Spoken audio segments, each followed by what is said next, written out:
Welcome to the Skeptic Zone, the podcast from Australia for science and reason.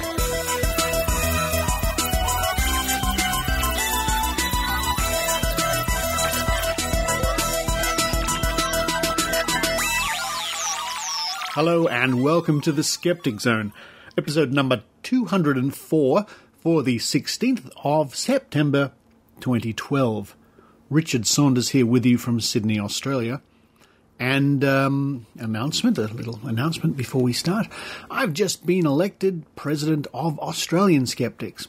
Now, I have held the post before. In fact, 10 years ago, I was first elected to be the President of Australian Skeptics, and I was President for about 3 years, I think, something like that.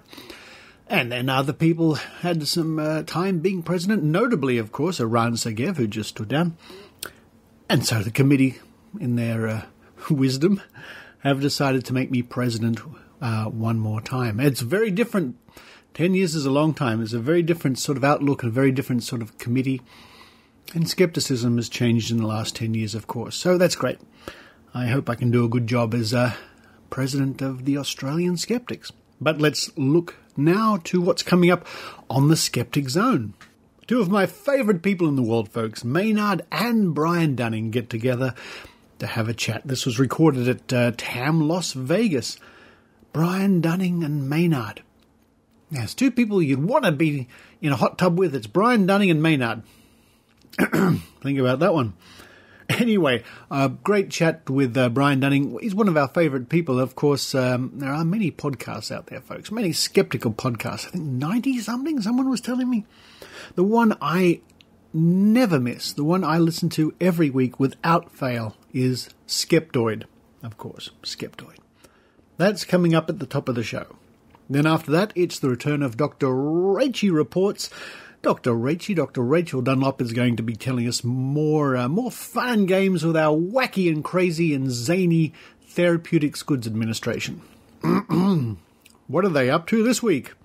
Find out soon on Dr Rachie Reports. After that, it's a message from Richard Dawkins about his award, the Richard Dawkins Award. This year, it's gone to one of my favourite people. I've got a lot of favourite people when I come to think about it, but really one of my favourite people, Eugenie Scott from the National Centre for Science Education. Congratulations, Jeannie. Well deserved. So you'll hear Richard Dawkins telling us about the awarding of that prize, and then a little bit from Eugenie Scott, where she discusses the National Centre for Science Education and some of the tactics that creationists get up to.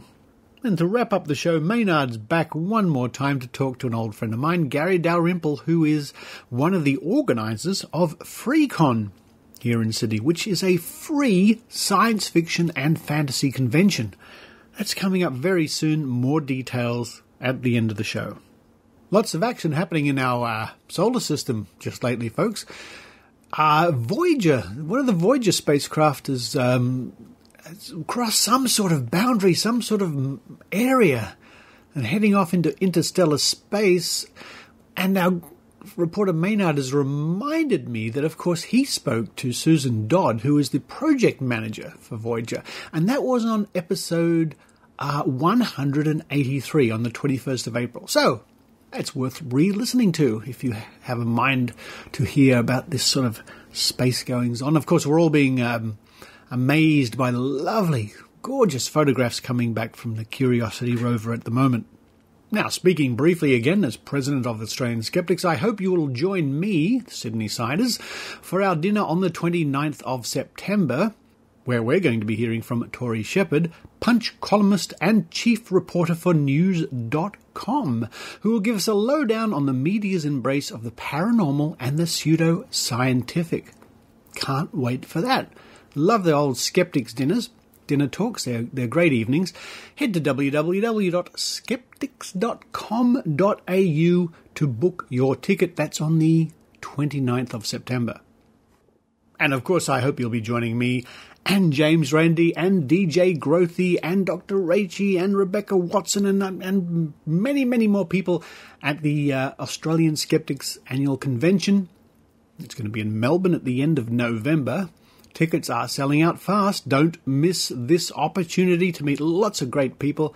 A chat with Randy, folks, is is worth the price of admission alone, believe me. Head to vicskeptics.wordpress.com and find out more information about the Australian Skeptics National Convention and get your tickets soon, folks. Get your tickets soon. And now I'm going to ask for your help. My dear listeners, I'm going to ask for your help. For some months now, I've been slowly working on my new documentary, The Vaccination Chronicles. Interviews with people and insights about the time before widespread vaccination, what it was really like to see people suffering from these terrible diseases like polio and whooping cough, measles, things like this. Well, I've really got into this documentary. I'm having a very enjoyable time doing it, as much as one can with the subject matter, of course. But I do need your help, because in order to finish the documentary, I have to upgrade my editing software. Because now I'm filming in HD. Now, it's easy to film in HD, of course. Anyone with an iPhone can film in HD, but it's doing all the processing, the editing, because I am, as some of you may know, I am also a professional video editor. I've been doing it for many years, but now I've hit a bump because I have to upgrade my software. And here's a message for Adobe. I love using Adobe Premiere, but it costs over $1,200 to download in Australia, while I can buy it in a store in the United States for around $600 or $700. Hello? So I've set up a thermometer on the Skeptic Zone homepage, www.skepticzone.tv. You might remember there used to be one there for Maynard's trip to Vegas. Well, that worked. Very modest thermometer, folks, just $600. That's all I need. That's the shortfall there is for this project is only $600. Please feel free to chip in. I'd be very grateful if you do, and I can finish this video off in HD. I think I've bombarded you with enough news and information and goings on and everything else. I'm going to run downstairs carefully. Always have to be careful on the steps. I'm going to go up to the cupboard above the fridge, get that pancake mix. Oh yes, pancake mix.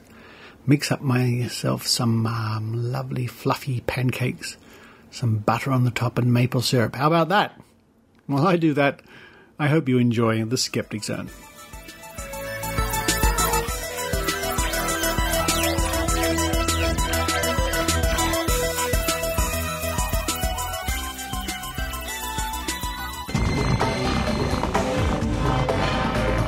Here's Maynard's spooky action at a distance. Now, one of the main reasons anyone would ever come to America would be to meet Brian Dunning. And that's the bell of discovery. Brian Dunning, welcome me to America. Welcome to America. I've seen a lot of it on television. I've seen you Americans in movies, but you're all very different up close. Well, we don't have quite the same gun that John Wayne carried. Some of us carry different models, and not all of us can afford horses. Some of us have to ride cows. Now, what area? You're from Orange County? Where are you from? I thought I saw you on The Real Wives of Orange County as a cab driver. Sadly, I am right in that area. Yeah, I'm Orange County, California is about halfway between L.A. and San Diego. Beautiful beach community, whales, dolphins, all that stuff. So what is it? Is it fairly a liberal Democrat area? What kind of politics is it plays in that area? Oh, it is very conservative. Oh, really? Yeah, we've got like a couple little surf spots on the beach. You got Laguna Beach and some pockets of artsy communities that are very liberal. But by and large, Orange County is known for It's one of the conservative spots of California. Ah.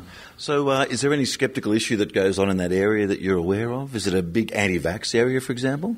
No, I wouldn't say it's that, but it's like much of California. It's all of the New Age woo. Food woo is very popular, and by food woo I mean people saying that certain superfoods. I love that expression, a superfood. Superfoods, organic foods, things that are miraculously healthy, and then evil corporate foods, processed foods that will immediately kill you. And of course, there's no evidence for either one of these, but nevertheless, it remains a very popular topic. course, you're the host and the producer of Skeptoid, the weekly podcast, and you've done all these episodes, almost 300. You've only just got round to the Loch Ness Monster. What have you been doing? You've been smoking something? How come you didn't get to do that on the first episode? Yeah, a lot of people have asked me that. Yeah, I haven't done Bigfoot yet either. I haven't done the JFK assassination. There's a lot of standards I haven't gotten to simply because there are so many subjects out there. A lot of them that people haven't heard of, but that they still have just a really fun, wonderful story behind them. And that's one of the feedback I get most often is, I'd never heard of this before, and I thought it was going to be stupid, but then I started listening and was fascinated. Now, I've given you, with the intersection with the two of us when we met when you came to TAM Australia, there's a couple of ideas we've thrown your way. There was the Nazi UFO one, which was a very interesting one, and the Vril. And Westall 66, you had a look at that. In fact, you're one of the few sceptical people that had a look at that, and you raised the idea that it could have been an experimental drone at the time. And actually I didn't raise the idea, but I just found in one particular newspaper article that after it had come out, someone had written in a letter to the editor and say, hey, I was stationed at Moorabbin Airport. Is that Moorabbin, yeah. Okay. Apparently there had been some, I'm not sure what you call it, the RAAF base? The RAAF, okay, a reserve base or something. And one of the things that they used to do there at the time in 1966 was they would train pilots by having them chase a target drogue. And the target drogue is just basically like a big giant windsock that's towed behind another plane, and other planes would chase that around. And it turned out to be virtually a word-for-word description of what the science teacher who witnessed this said that he saw in the sky. Okay, well, that's one possibility that's been raised that hasn't been mentioned as much as other possibilities. Yeah, certainly not. No, and it's everyone's gone with the mass hallucination theory. Yeah, I don't buy the mass hallucination theory, although typically what we always see in almost all well-publicized cases is that a lot of people will kind of come out of the woodwork afterwards, and it's the bandwagon effect. Everyone else saw something, you tend to think you saw something too, or you even lie about it and say, oh yeah, I don't want to be the only one who didn't see anything, so yeah, I saw something as well. And what's the episode you've done that's really got the most flack and the most negative result from people?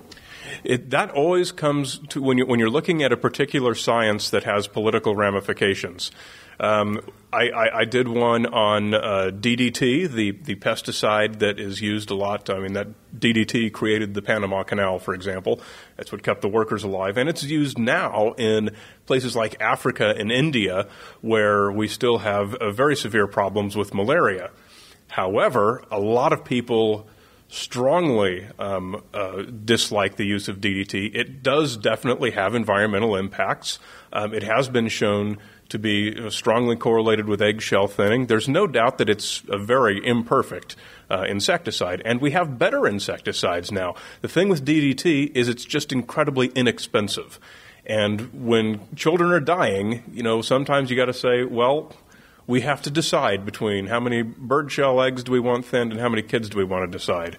And my conclusion on that was that I felt the existing bans were just about appropriate.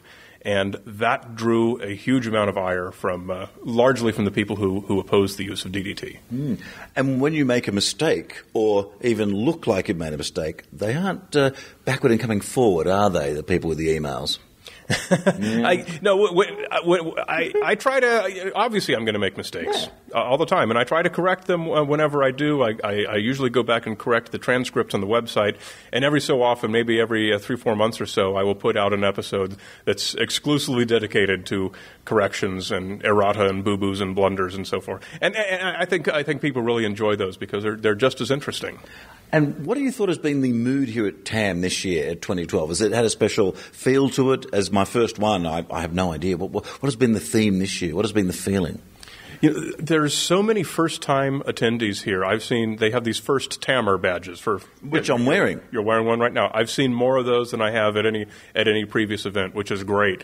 And a lot of people are coming by my table. I've got a table here where we're selling the Skeptoid books and DVDs and so forth. And everyone is expressing pretty much universally positive feedback. I think it's a great show. We don't have some of the big headlining names this year. Adam Savage, and we had a conflict with Comic-Con, for example, in his case. So we've got a lot of new speakers and a lot of new attendees. It's really been kind of like turning a fresh page and sort of rebooting the conference anew. Now, Brian, something that it's a bit puzzling to me, because to me America is the land of the middleman. You can always sell your idea to someone who can sell your idea to someone. Your show to me seems like it's something that could be commercially saleable. Georgia Rubb seems like someone who is commercially saleable. SGU seems like something that is commercially saleable. Yet they're not on mainstream radio. Why can't these things be gotten on even in a small syndicated fashion in the US? That's a great question. I think the example that I use, and I don't know if I may be using an example that's known to Americans and not Australians, but there's a TV show here called The View. And we have a copy of that in Australia called The Circle. Okay, so we've got 5 women sitting on a couch. It's on daytime television, one of the women's channels, and they argue about current events and stuff. And if you ask anyone, name a subject that you heard on The View, nobody can think of one. So what happens on The View? It was mainly all arguments and fireworks between 2 of the personalities, one very conservative girl and then Whoopi Goldberg representing the very liberal perspective, and they would just hash it out, and it makes great entertainment because it's conflict. That is so different from what I'm doing on Skeptoid, certainly. Skeptic's Guide to the Universe has had some conflict, especially when they had their previous host, Perry, who unfortunately is no longer with us, but he used to get into some great arguments, and it made great entertainment. So I think it's just a matter of finding the right personalities and presenting this fascinating information in just a more commercial format. Yeah. Do you think it's part of the fact that these commercial entities haven't woken up to the fact that there is an audience for this, even in a limited way, and they've got to work harder to find it, where if they get given something that's a bit junky, they can just throw it on? I don't agree that there is an audience out there that's not being addressed. I think that all audiences respond to sensational programming. And the problem is that it's just really easy to make up crap and have sensational programming. And there's no real financial upside to putting in the extra work to make non-crap equally sensational. It can be done. Don't get me wrong. I'm convinced that it can be done, and I'm happy to step up and do it. Someone just needs to write a check. And look, you've made a couple of pilots in your time, and you've put it forward and all that kind of thing. And what sort of feedback do you normally get? Do they actually say, oh, we think this is a bit too erudite for the audience? Do they actually use those kind of words? Yes, very much. In fact, they're not scared to tell you, you're just being too smart, mate.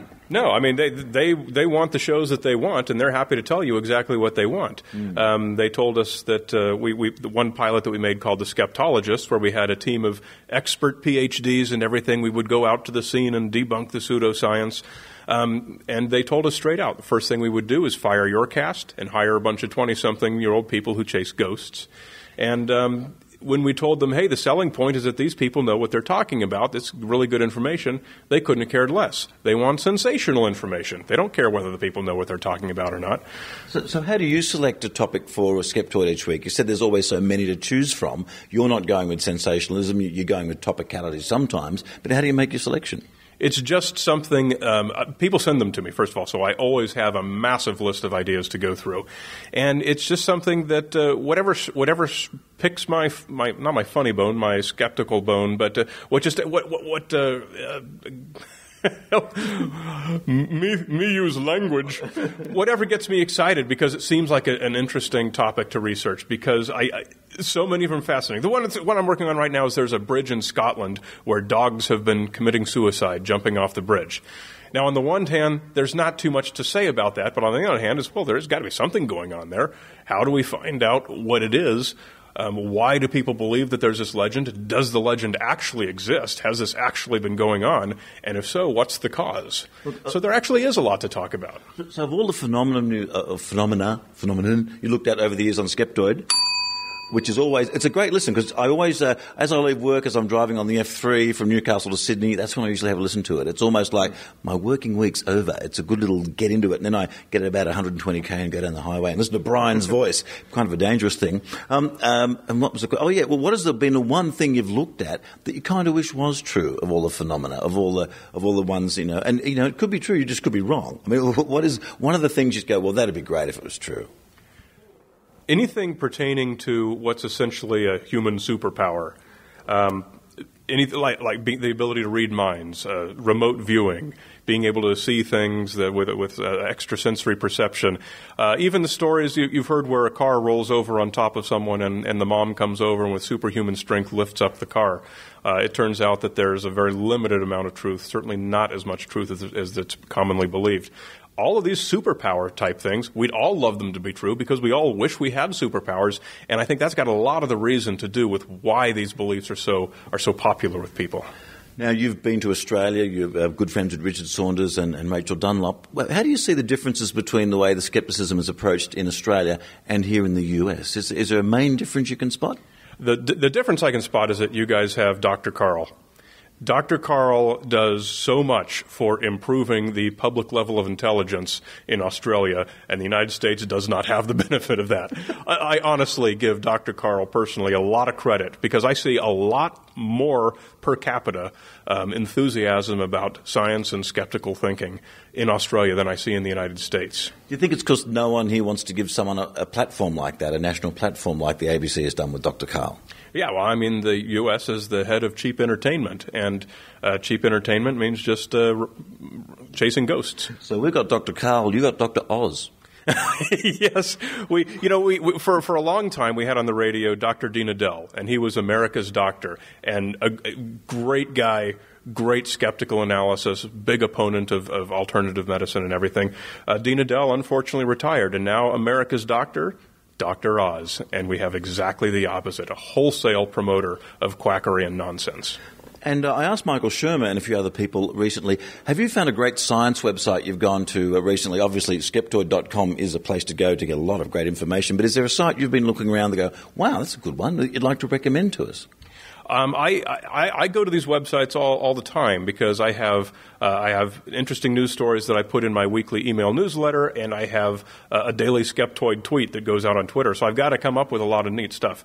And one of my favorites is newscientist.com. I go there because they have a lot of good reporting on the latest and greatest. And, of course, scientificamerican.com. Popular science, popsci.com, Siam. What is Scientific American? I think it's Siam.com.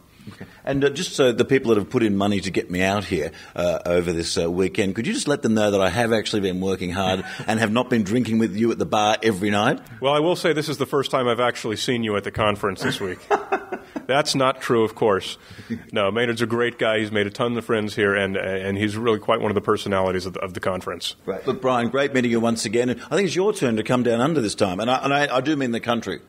I am there. I am so there. There's no place I'd rather go next. Thank you for that.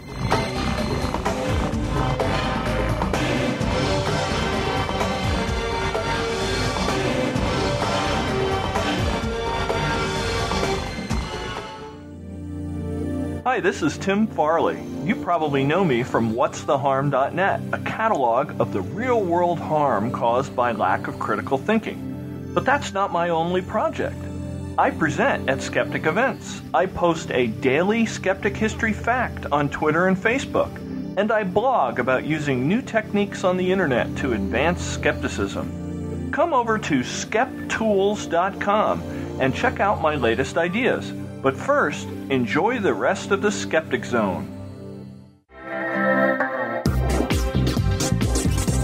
Now it's time for Dr. Rachie Reports with Dr. Rachel Dunlop. Hello listeners, and welcome to Dr. Rachie Reports. This week I present to you another update on the regulation of alternative medicine and complementary medicine in Australia. And the news at first seems good, although the devil is in the detail. So imagine if you were given a homework assignment, one taking weeks to complete and potentially costing you a fair amount of money. The project is also complex and convoluted, meaning you'll probably need to get some help from other people. But there's a catch. Even though the project is compulsory and you must tick a box to say you've completed it, you don't need to hand it in. In addition, the chance that your teacher will check that you've done it is about 20%. So with all this in mind, would you do it? This would have been the situation facing manufacturers of complementary and alternative medicine, wanting to get their drugs included on the official government list of drugs, if the proposed changes were introduced. Under the current system, to get CAM, such as supplements and ear candles, stamped with an official-looking number called an OST-L, you apply online, select from a list of pre-approved ingredients, indicate that you have evidence that your product is useful, and sit back and wait for notification that you're on the list. But what appears to be part of a larger crackdown on alternative medicine, or rather was part of a larger crackdown on alternative medicine, and I'll get to that further in a moment, the Australian government is proposing to significantly tighten up what constitutes evidence. Now, listeners might recall recent moves by the government in Australia to remove $30 million in subsidies for CAM from our public health system. So this could potentially affect rebates for homeopathy, aromatherapy, ear candling, crystal therapy, flower essences, iridology, kinesiology and naturopathy. Professor Ken Harvey, who is an outspoken advocate for evidence-based medicine, welcomed this move, saying if there is no good evidence that they are better than a placebo, then CAM should not be funded by the taxpayer. And of course, I agree with this. In addition, following the findings by the UK government in 2010 that homeopathy was no more effective than placebo, a draft statement from the Australian government was leaked stating that it was, quote, unethical for health practitioners to treat patients using homeopathy for the reason that homeopathy has not been shown to be efficacious. Now, curiously, homeopathy does not qualify for regulation by the Australian government because in most cases, the potions are considered too dilute to pose any risk to consumers. So the proposed changes to the regulation of CAM have the CAM industry crying that the end is nigh. And why would this be? Well, because if this proposal that evidence must now come in the form of an expert report, it would consist of a comprehensive analysis of all the scientific evidence for the product proposed, going back at least 10 years, and sourced from at least 2 different scientific databases. The government has also indicated that not just any old studies would do, citing meta-analyses as able to produce the evidence that most closely reflects the health benefits associated with a particular intervention. And additionally, and importantly, the studies presented as evidence must specifically support the claims of the product. So the proposed document says that if the product claims to be effective at weight loss, studies that describe body reshaping or improved muscle mass are not acceptable as evidence. So as you can imagine, this task of putting together such an expert report is gargantuan and time-consuming, and testament to this, in the proposals put up by the government, they recommended that applicants seek the assistance of a librarian to help in collating the expert report. And that's not all. The draft report even defines what constitutes an expert. They must have either a specialist medical qualification or a tertiary degree of at least 3 years' duration in a health profession. They must also have completed either a course in critical appraisal or biostatistics from a tertiary institution or hold a PhD in a scientific or health-related discipline. Now that's a lot of letters after one's name. And people with that many qualifications generally don't give their time for free, at least not as much time as such a detailed report would require. But here's the rub, listeners. If you're thinking what a great initiative from the government and what a significant step forward in the regulation of CAM in Australia, then may I remind you about the opening phrase of the report. I described one of the major flaws in this otherwise genius legislation, and that is that the expert report would not be required to be submitted with the application for a product. So applicants would have to state that they had it, that they'd done it, that they'd completed it, but they did not need to produce it unless they were audited. And the chances of them being audited is only around 20%. Now, since I wrote the report on this proposed legislation, there have been even more recent updates. And that update is that because the CAM industry was so incensed by the possibility of having to present evidence of efficacy for their products, they jumped up and down and the government decided to cancel this idea. So what looked to be a really great step forward in tightening up the regulation of CAM in Australia has come to nothing. And until next time, this has been Dr Rachie Reports.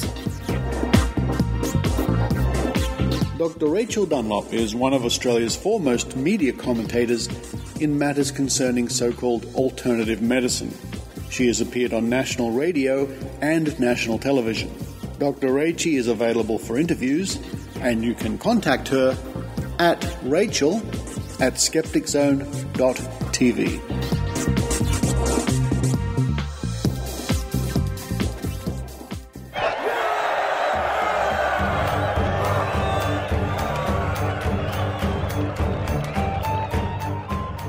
Jeg er Marit. Og jeg er Kristin. Og vi vil tipse deg som norsk lytter av Skeptic Zone om skeptikermiljøet i Norge. Det finnes norske blogger og pubtreff og podcast, og foreningen Skepsis driver med slikt som disse du hører på nå. Sentralt er skepsis.no, og her publiseres det dyptgående artikler, en kalender over aktiviteter og lenker til nyttige ressurser. Skepsis-bloggen oppdateres jevnlig, og det diskuteres heftig på forumet. Så stikk innom og delta du også. Skepsis.no.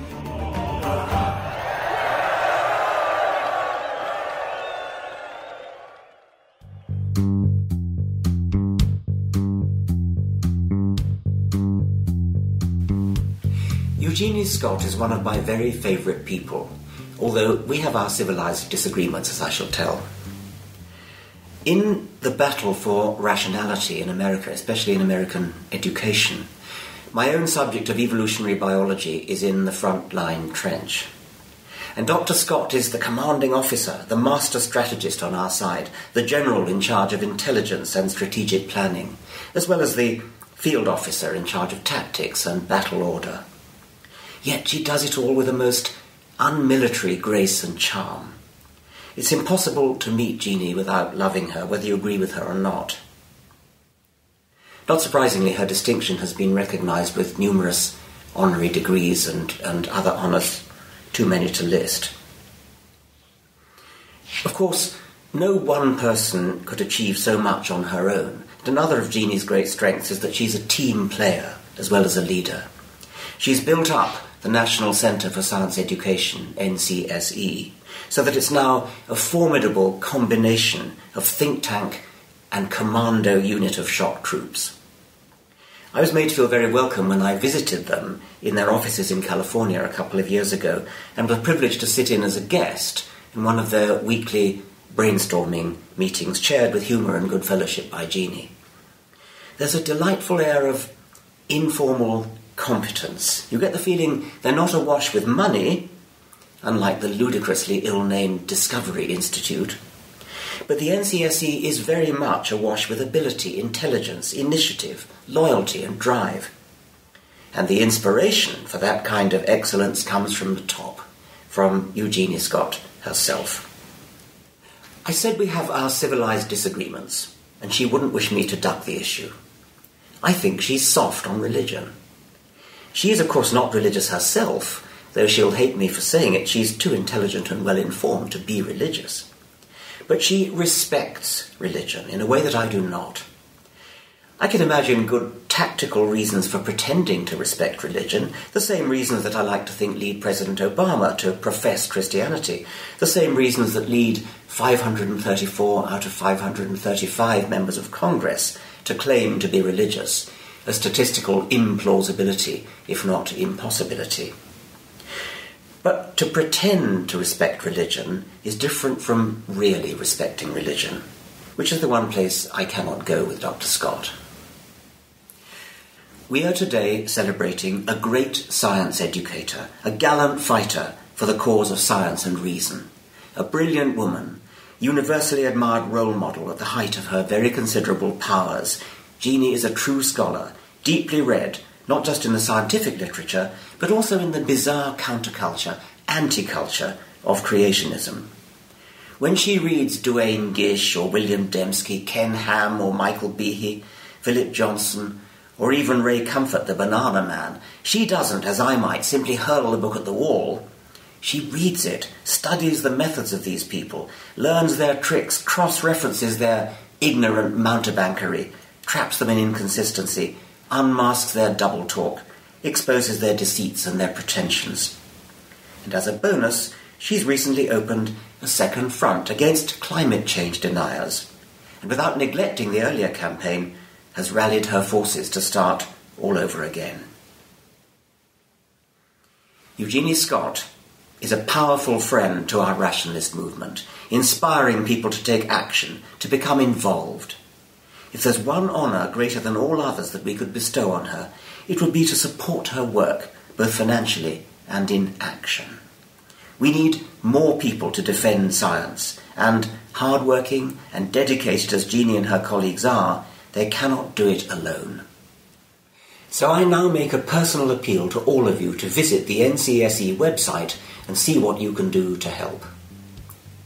I feel deeply honoured that Eugenie Scott has agreed to accept this award in my name.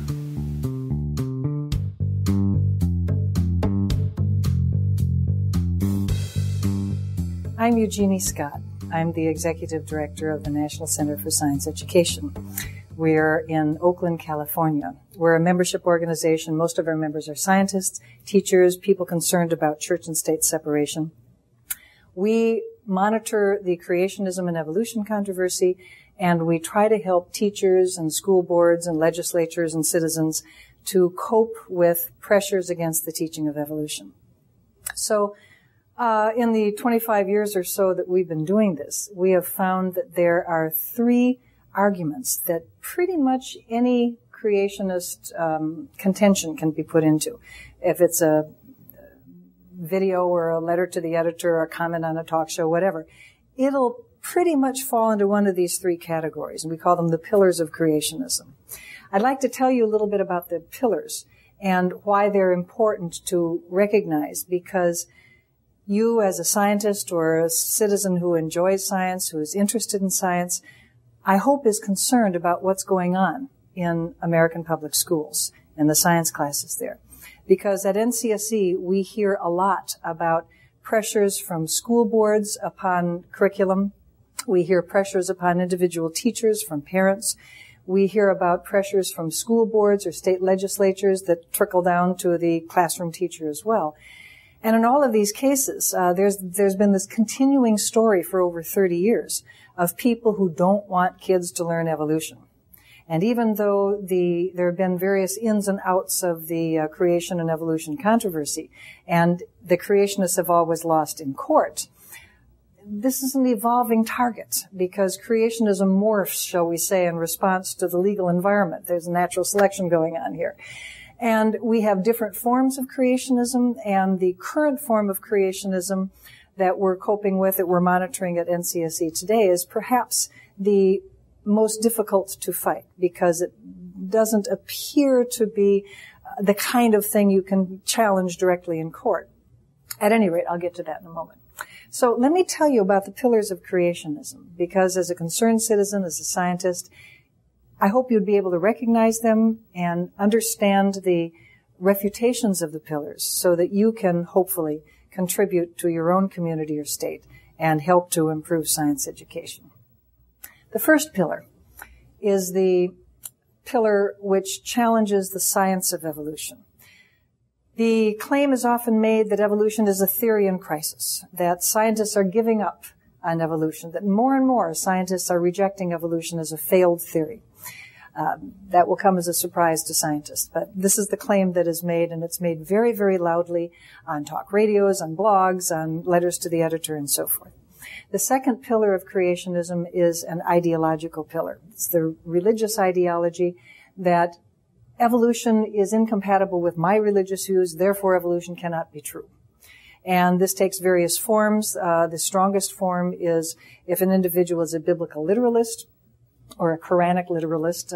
This point of view is present in conservative Christians, conservative Muslims, and conservative Jews. The Middle Eastern monotheisms, if you will. The argument is made that my holy books, when I look at them, I see special creation. God created everything specially in its present form over a short period of time, 6,000 years ago. Therefore, evolution cannot be true. And indeed, evolution is incompatible with that particular religious view. Some people reject evolution because of a human exceptionalism perspective, that human beings are so superior to all other organisms, God must have created us specially. There's a lot of ways that religion is used to oppose the teaching of evolution. The third pillar is the fairness pillar. It's a cultural concept, really. It's a pillar where the anti-evolutionists are tapping into some very deeply held American cultural positions. Fairness, balance, free speech, letting everybody speak, town hall meetings, all that sort of thing. And these are really great cultural values, and there's nothing wrong with them. It's just that they are misapplied, shall we say, when it comes to how we decide what a kid should learn in school. Now, how can you, as a concerned citizen, deal with these three pillars? As I say, whatever argument you hear, you can probably fit it into one of these three. So if I can just give you the generic refutations, then you can go from there. There's plenty of evidence for the particulars on various websites, on NCSE's websites and others. The evolution is weak science pillar. Let's take a look at that first. Well, the best way to refute that is to help your audience, help the person you're talking to understand that, in fact, the consensus in the scientific community supporting the idea that evolution has happened, the universe is old, etc., is enormously strong.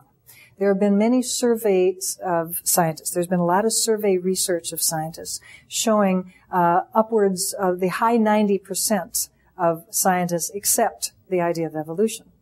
It's hard to get scientists to agree on whether it's raining outside, but there's this really, really strong acceptance, consensus view that evolution is valid science.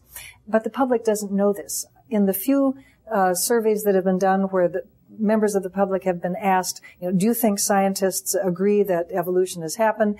The difference between what the public thinks scientists believe and what scientists actually believe is like 20-30%. It's really a big disconnect. So help the public understand that evolution is valid science. The second pillar, the religion pillar, is best dealt with by helping people understand that there's a very wide diversity of opinion within the Christian community. I often joke that I think more evolution is taught in Catholic parochial schools than in public schools, because the Catholic Church accepts something called theistic evolution, which is, of course, evolution happened, but it was the way that God chose to bring about the world according to his plan. There's varieties of theistic evolution out there, but it's basically an idea. It's a Christian theological idea that is fully compatible with what science shows us about living things evolving through time.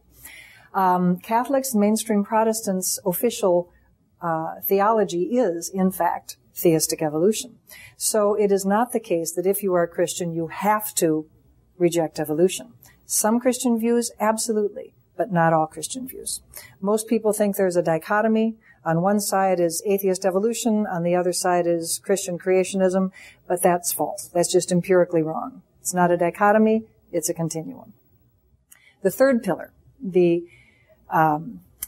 fairness pillar, is the most difficult one to deal with because it is so strongly rooted in American cultural traditions. The fairness pillar is best dealt with by helping the public think about this a little bit more carefully. Obviously, we want debate in our society about a lot of things. People should be free to express opinions. People should be free to argue vehemently about one position or another, one opinion or another. But that's not really what we're talking about. What we're really talking about is a much more narrow issue. We're really talking about what do you teach in high school science class, because that is where these policies that come to school boards or the pressure that comes upon teachers really come to. What you should teach in high school science class is, no surprise, science. And a high school science teacher has the very important job of picking from the huge array of subject matter in, say, biology or physics or chemistry or whatever, that smaller range of topics that is essential for young learners who are just building an understanding of that particular scientific field. In biology, that one of those core principles is evolution, that living things are related genetically in this huge genealogical tree of living creatures through time.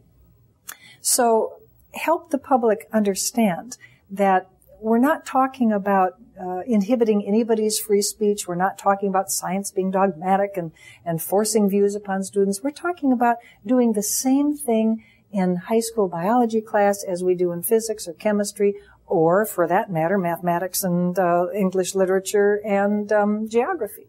We teach the consensus view of the field.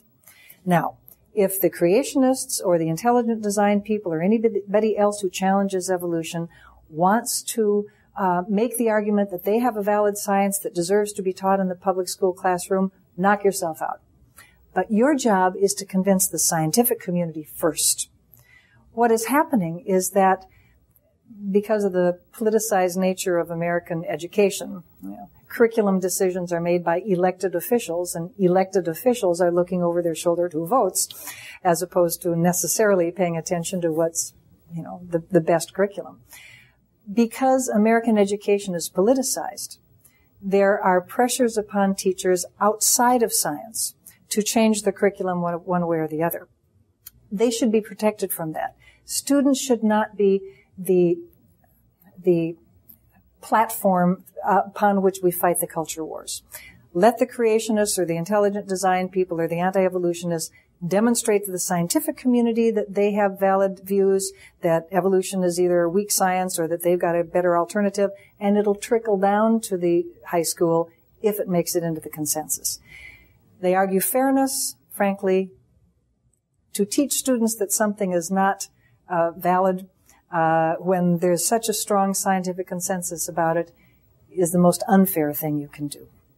I would hope that being familiar with the refutations of the three pillars would give you more confidence in standing up for good science in your community. If you hear of a school board issue or some state legislation or school board legislation, or if you even hear word that one of your local teachers is reluctant to teach evolution because she or he feels that there is pressure from the community, I hope that you will stand up for good science. And the first thing you can do is contact us at ncse.com. We can put you in touch with people in your community who feel likewise. We can give you the ammunition, shall we say, the arguments that you can use and the methods that you can use to make a good argument to your local decision makers. Because teachers need help. We get calls every week from teachers who want some advice, who want some support to teach good science. And they deserve all the support that we as scientists and concerned citizens can give them. Thank you.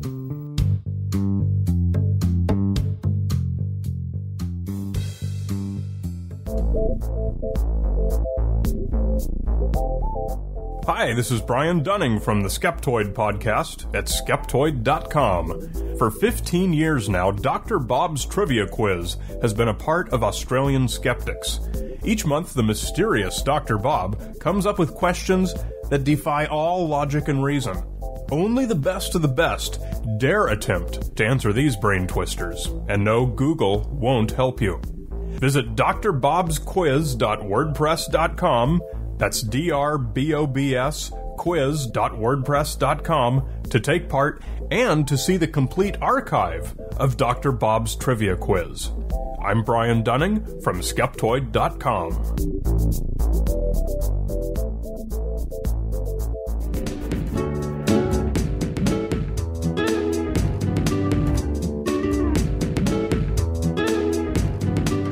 Maynard, where's the TARDIS? We're coming to you live from the secret carpeted corridor just near Skeptics in the Pub, and we're with Garry here today. Garry, good to see you along here at Skeptics in the Pub again.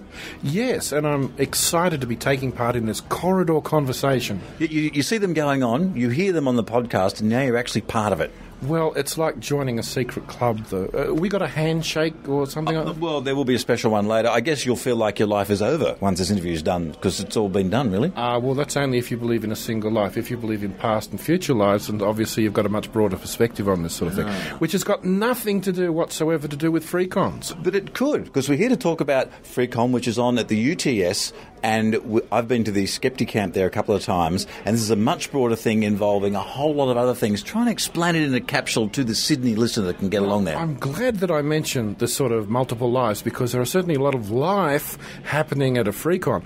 Effectively what it is, it's a gathering of people, various tribes of science fiction fans, and people who like science fiction, sci-fi, people who like to write it, people who like to read it, and people who just like to watch. Look, do you find that the True Blood people don't really get on with the Buffy the Vampire Slayer people? Well, generally it's not an issue, because most Freecons actually take place in daylight. on the weekend at an inexpensive location that you can get to. And did I mention that it's actually a free event? Yeah, and how many people do you expect to get along? And I believe you've got 2 rooms going. We have 2 rooms going, the A room and the B room. And what I'm presenting is a program of about 18 hours of discussions of all sorts of science fictional issues. And what do you think is the hook to get people along that haven't been to this kind of thing? Because they're thinking, they're having trouble imagining what it is. Well, the great thing about it is if you can imagine a university common room conversation, it's sort of at that level. You'll meet people there who are into science fiction, and you'll discover they're also into a lot of other things. So if you're only, just sort of, I read it or I watch it, but I'm not really a sci-fi fan, I don't wear the costume, I don't wear the point it is, although some people do, nothing wrong with that.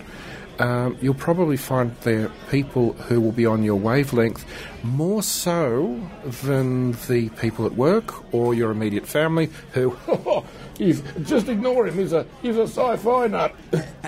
And also you can make it as little or as much as you want. You can come along and just dip your toe in the whole thing, yes, or whatever, and like skeptics, like even conspiracy theory people to a certain extent, anomalists, science fiction fans, they don't tend to be as judgmental as you would think. Well, that's true. One of the other things that I've found about science fiction fans is that they are generally not just well-read in science fiction, but they're usually quite well-read in a couple of other fields as well. Often they'll use the word catharsis in a sentence and know what it means, unlike me. Will I meet people that can have a frank and open discussion about the morality of Captain Scarlet and the Mysterons? I mean, basically, we did destroy their city on Mars, and they're angry with us, so we don't have the moral high ground. It is quite possible that you would be able to find people like that, but I find that the real killer app of a FreeCon as being a free entry event is that instead of having to decide in advance that, hey, I want to go to this thing, it's going to cost me so much, I'm going to have to spend a day there, I'm going to have to make it worthwhile, you can go to a FreeCon, and if you like the first hour of it, great. You can stay just for that session if you like, although usually you'll find that it's interesting enough to compel you to stick around for another session and another session and another session. Well, where can we go online to find out more about it, and when is it on? You can contact me by email, and the clever little email for that is sidfreeconcom@gmail.com. I'll just repeat that for you again. Sid, S-Y-D, freeconcom@gmail.com. Would there be anyone that's a real fan of the work of William Shatner, specifically in Flying High 2? Well, remember, this is a science fiction convention. There is a carpentry convention later on in town at the showground. If you're interested in wooden acting, I think that's a very good place for you to hang out. Okay. Look, good luck with it, and we may see you there. And, of course, may the force be with you. Live long and do something. Indeed. Nano, nano.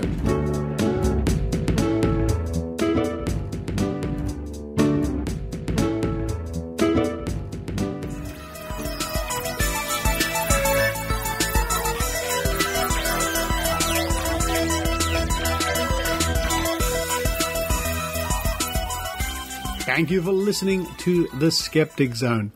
All those pancakes were good. I haven't had pancakes for a while. It's hard to beat that maple syrup. Tell you what, when I went to Las Vegas last time for the amazing meeting, I ordered a big stack of pancakes. I think I had enough for 3 people. 2 dogs and 6 cats. Whew. Love pancakes. I shall keep you updated on my progress about the Vaccination Chronicles documentary I'm filming at the moment. There is a short clip at www.skeptoid.tv from stuff I shot a month or 2 ago. I've shot much more since then. It gives you an idea what I'm trying to achieve. Thank you if you care to chip in and help me with that project. I think it's quite worthwhile. Coming up on next week's show, we're going to hear from Benjamin Radford. That's well worth waiting for. Benjamin Radford, a really top-line paranormal investigator. And just before I go, and it sort of harks back to this episode of The Skeptic Zone, talking about evolution and creationism and all that sort of stuff, I stumbled upon a really good YouTube channel, youtube.com/evolution documentary. there's something like 200 documentaries on there about natural selection and evolution and biology and anatomy, that sort of stuff. Wow, it's a smorgasbord. It's incredible. I recommend you visit Evolution Documentary and peruse those documentaries. I'm sure that will keep you occupied for the week to come. And until next week's show, this is Richard Saunders signing off from Sydney, Australia. You've been listening to the Skeptic Zone.